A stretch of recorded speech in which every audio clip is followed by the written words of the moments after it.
And that one is titled The Way Ade. It's by Zinia. Zinia is a Cameroonian urban music artist based in Johannesburg, South Africa. She was one of our guests last week with our man Solomon Atah on South Connect. And of course, this week Solomon is having another big name. He is going to reveal that to us just in a couple of seconds. Solomon is already on the line from Johannesburg. South Connect, Solomon Atah. Solomon, you are welcome to the 69th episode of the show. Thank you, Ernest, and welcome to Johannesburg, the city of gold, which is one of the heart cities of the continent of Africa. I have in the Army studio again today, Ande Yende, whom I will be introducing in a second. But let me just tell you that we have an absolutely gorgeous day in Johannesburg, and it's a day to take your family to the park. You remember, we don't have a beach in Johannesburg, but if you wanted to go out, you could take your family to most of the public areas here. So, so that is what we have in Johannesburg today, Ernest. Right. So, Solomon Atah, you have a guest with you out there, and I understand it's a big name, It's a big name. So, you have the singular role to introduce him to us. We are here listening, Solomon. Oh, yes. Yes, Ernest, I have with me Ande Yende. Ande Yende is the author of Wake Up Woman, a book that has been self-published by himself and has gone to 15,000 copies since he launched the book. And we will have the opportunity to speak to him live with our audience. Ande, welcome to our studio. Thank you very much. Thanks, Solomon. Ande, you're speaking to Afrikka Radio that is hosted in Columbus, Ohio. Yeah. And I'm going to be quizzing you quite a bit on this incredible book. Go for it. Just tell me, how did this book come about? Yeah, thanks. Thanks for having me. And look, I think if we're going to start right at the beginning, I just found myself kind of being asked all these questions by ladies. Yeah. I think it all started on Facebook. I'm very big on Facebook. I live on Facebook. Yeah. I'm one of those guys that kind of updates every hour on the hour. And I guess some of the things I used to say on Facebook were so provocative. They would get people thinking. They'd get people, kind of interacting reflecting. Yeah. And people would then come and say, listen, this thing that you're talking about, this woman that you've just described, whatever it is that that you've just said, it speaks to me. It's almost as if you know my personal situation. You've just described me. You've just described what I'm going through. And from that would then follow questions. I'm going through this and that. How do you reckon? How do you suggest I approach it? How do you suggest I deal with it? From a male perspective. Yeah. Just give me the male perspective. What do you think I should do? So you're saying that in that engagement with your followers and fans on Facebook, you were some kind of, because I've also seen that you were known as Uncle L. How did that come about? There we go. It's just, like I said, see, most of the time, if you're going to speak to a guy, guys don't want to listen to you talking about their relationship issues. As a girl, girls just have that problem. They can never find a guy who's willing to listen to their relationship problems, relationship issues, and whatnot. So here's a guy who's almost like this uncle opening up. Yeah, like almost like an uncle. Agony uncle. Agony uncle. That you can just come speak to and talk to him about whatever. Get the male perspective, and what our system is like in this country, where the older guys will say, I don't discuss such things with young kids. Correct. Yeah. So you can't even go to your dad or your uncle, as it were. But here's this uncle who was kind of willing to have the discussion.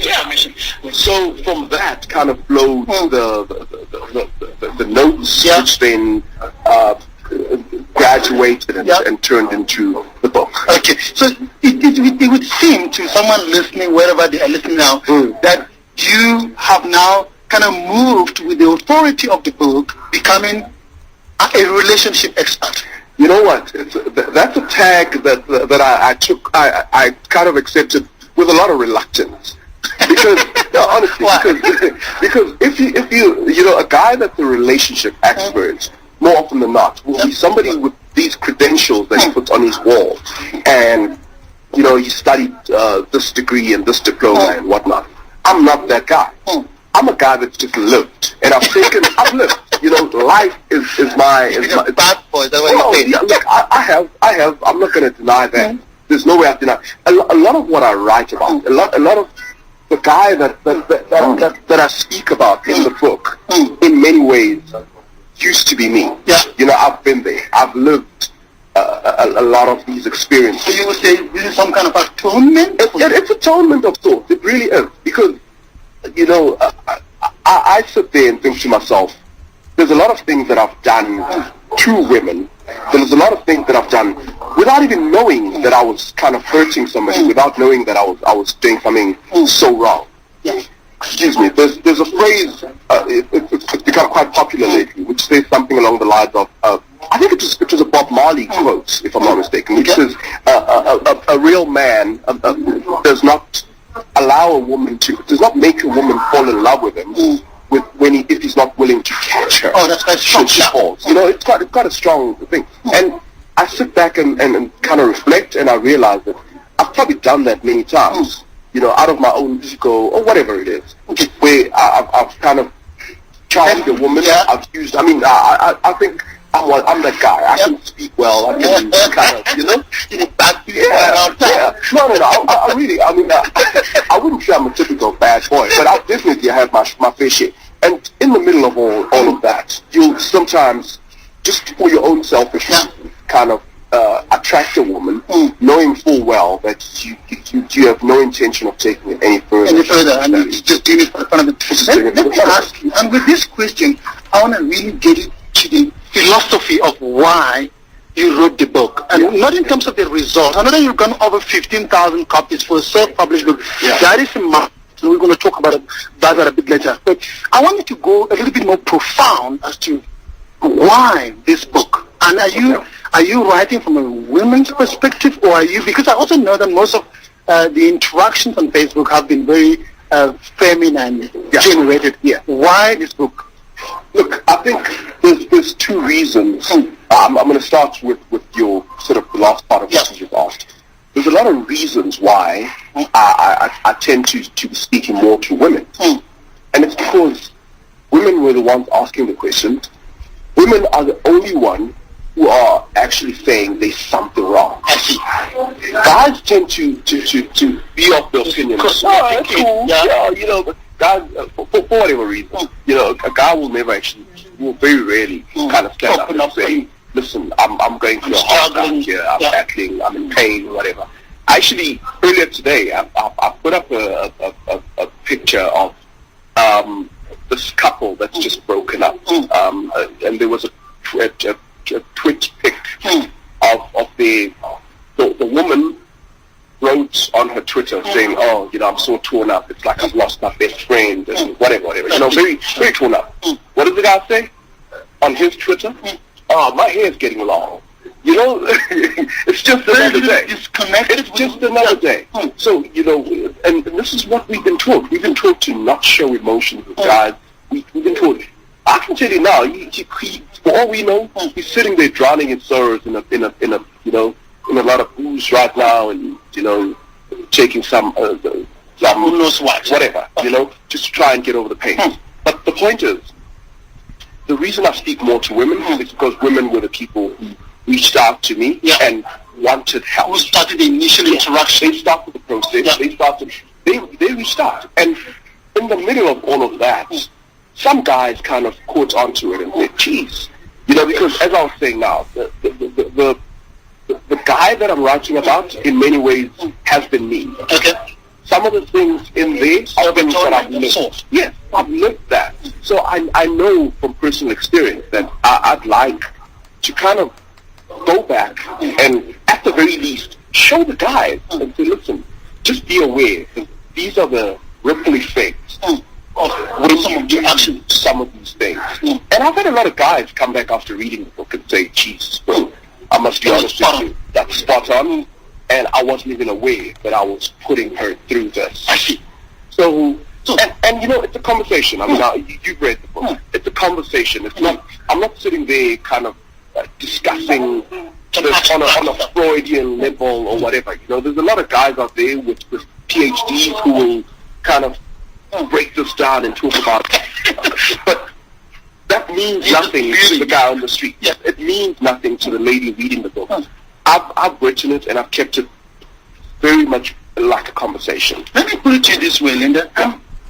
From the engagements on the social media platforms, Facebook specifically, that led up to this book, Wake Up Woman, it is one could reach a conclusion that you are actually on a crusade to turn relationships. Are you worried or concerned that because relationships the way they are threatening the family unit as we know it? You know, it's actually funny that I speak very strongly against certain things, like, you know, having kids all willy-nilly and all that sort of thing. Because honestly, here's a 21-year-old guy with 9 kids. So that doesn't make sense to me. Here's a guy that's going out there, you know, with 5 different baby mamas. I even hate the phrase baby mama because I believe that, you know, language evolves and language reflects the norms of our society. So it's become normal for a guy to go out there and give a girl a baby and then turn around and walk away. Yeah. That's eroding the family unit. That is eroding the family unit as we know it. I'm not saying things were perfect when I was growing up, but I am saying that it was unusual to see this 16-year-old girl that's pregnant. When a girl fell pregnant at the age of 16, back in my day, she'd be taken to her aunt's place because she's shaming the family, and we don't want the family doesn't want to see her doing this. Yeah, and I'm not saying that was right, but I am saying that what happened now is a bit more rampant. It's just become a norm. You know, I look at kids who are 15 years old taking selfies, pregnant selfies. What are those called? Track fees. It's ridiculous, man. It's silly, you know. And I get very, very, very emotional around that. I'm a father to a 14-year-old girl, and I sit there and say to myself, what world have I brought my child into? And I'm not just doing it to protect her, but I'm saying I think we have a responsibility to stand up and say, look, enough. We're parents. We've grown, and we've experienced these things. We've seen the after effects of this. The moment people start living, the moment people start living in a world where things that are very strange have become normal, you have problems. Let me just pause. I also know that you're a speaker, and you do speak and just to wrap it up quite a bit. When you speak, are these the central themes of your speeches? You know what? I mean, more often than not, I've always kind of, I think I discovered this after the book came out. The central theme of that book is actually self-esteem. Okay. I wasn't aware of this. I wasn't paying attention to this as I wrote the book. Okay. But as I wrote the book, it kind of became a revelation to me. It became a discovery. You know, when you discover that, a lot of people stay in bad relationships because of a low self-esteem, where they're sitting there thinking, where will I find somebody better? Where will I find somebody who will treat me properly? So it's almost as if the person doesn't believe that she deserves to be treated well. Look, I'm oversimplifying it. There's a lot of reasons why people stay in bad relationships, but I'm just saying that I started getting these discoveries about self-esteem and just what a pivotal role it plays in those relationships. Yeah, Linda, to wrap it up, what's next after Wake Up Woman? In my book, 15,000 copies is an absolute bestseller. What's next? And we still have a target to reach anyway. So what's next after Wake Up Woman? Okay. I think let's start with the 15,000 story, just to put it into context. I mean, we speak into a global market here, and people probably in the States were sitting there going, 15,000, so what, you know? Self-published, though. That's Self-published, yes, is the one thing. But we have a population of 52 million. Yeah. Versus 400 million. Yeah. Do you know what I mean? That's right, yes. So South Africa is a tiny country. Tiny little country. So when you get to 15,000 copies in a country where people are known to be notorious non-readers, apparently. You know, these are some of the things people That could be a wrong perception, Linda. That's what I'm saying. That these are the things that people said to me before the book came out. They said, "No, man, you're not gonna make a success out of this. You'll be lucky if you sell 1,000 copies."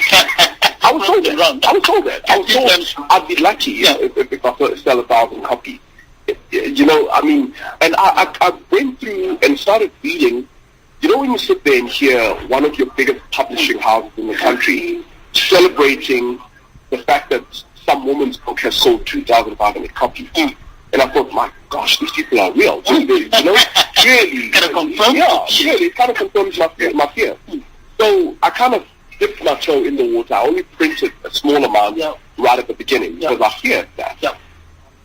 And those were gone within a week, and I had to print more and more and more and more. And so more and more I'm believing in myself. More and more I'm believing that I've probably only reached 10% of my target right now.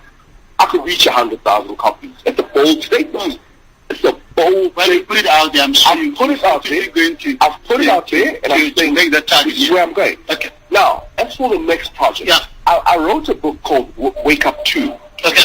2 as in TOO, because I'm now saying, you know, there's a lot of guys who are probably not going to read Wake Up Woman because to them it says woman on the cover, and they're saying, this is not speaking to me. So I'm saying Wake Up 2. Wake Up as well. Okay. So I wrote that. I finished it a few months ago, but I'm just looking at it, I'm thinking, you know what, I probably need to hold back a bit, just focus on this. On the Wake Up Woman. On Wake Up Woman.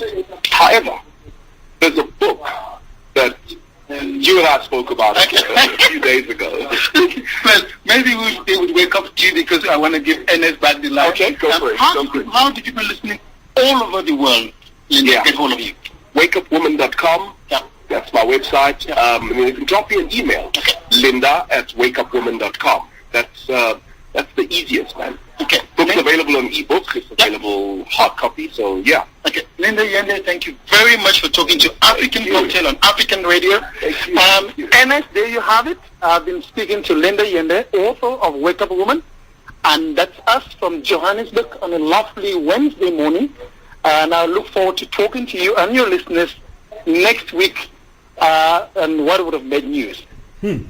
Linda Ande Yende, author of Wake Up Woman, there talking to our man Solomon Atah live from Johannesburg, South Africa. Solomon, thank you very much for that very rich package. And I must also say thank you, Linda Ande Yende. You are a celebrity, and of course we want to laud your efforts in contributing enormously to the growth of the African book industry. I'll come back to you, Janet Otieno, my studio guest. Yes. Janet, my South African correspondent has just been talking with the author of the book Woman Wake Up. Oh, Wake Up Woman. Yes. How awake is the Kenyan woman? They are very much awake. The ladies there are very, very broad awake. Right. They are doing what it takes for a woman to be awake, you know. Now, in your domain, gospel music, do you have lots and lots of women venturing into it? Yes. Okay. We have them back And there. how are they doing? They are doing very well. Okay. So to say, they are doing very, very well. They're working hard to see that the gospel industry is up there, you know. Okay. And in Kenya right now, gospel is far much way ahead than secular music. Right. Yes. And just how are they recognized? Does the Kenyan population give the Kenyan woman, especially those involved in gospel music, the respect they deserve? They do. They give the ladies the gospel gospel artists, the Right. ladies gospel artists, they have so much respect because, for one, they respect themselves, Right. they respect people, and so that earns them a lot of respect. Yes. So, how is Kenyan gospel different from the one we get from Nigeria, Liberia, Sierra Leone, and even some Francophone African countries like Ivory Coast? The gospel? Yeah, the gospel. Theirs is different in a way that they're doing it in Swahili. You know Swahili? I know, of course. Yeah, so Swahili is the most spoken language in East East Africa, Yes. yes. So they're doing theirs in Swahili. They are so much into worship songs.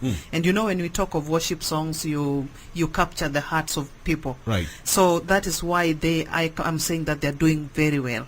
Yes. I know there are other traditional genres. Do you gospel artists kind of have a fusion of this Kenyan traditional music and gospel? Yeah, we do have them. Okay. But yeah, we have, because we have different native languages in Kenya. So when you are doing a traditional, it's either you're doing it in your traditional way of language, or you go across.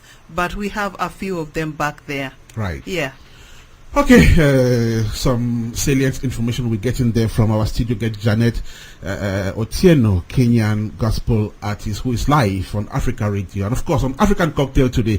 Let's listen to some music, then we will brace to go back to Cameroon and find out who will be next.